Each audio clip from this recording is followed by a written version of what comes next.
The superintendent of an eastern Iowa school district says that he'll dip into reserves to pay the bills for the coming year, but won't be able to afford to keep doing that for long. I think one of the biggest challenges for us as a district is trying to make sure that we're continuously taking care of our staff.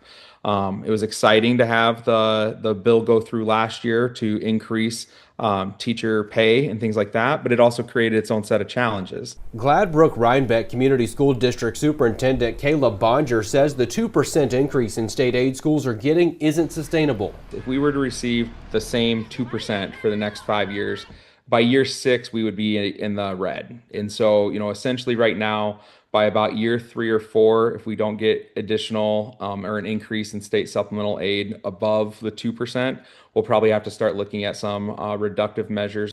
In other words, cuts. The funding bill Republicans passed also includes additional money to help rural districts with their transportation costs and allows districts to share more employees. I think next year we'll be looking to try to maximize that as much as possible with sharing some business office personnel. We currently share a curriculum director, director of transportation. We'll look at possibly like director of building and grounds and stuff.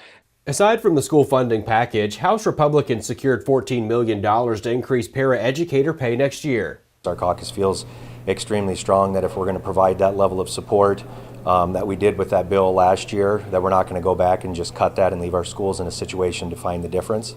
Bonjour says the district gets around $17,000 for that. He says they've been able to give some support staff paid holidays with it, though he says it's hard to raise pay with that money because it's one-time funding. And if the state decides not to do that in subsequent years, it could leave the district on the hook for an additional cost. At the Iowa Capitol Bureau, I'm Connor Hendricks reporting.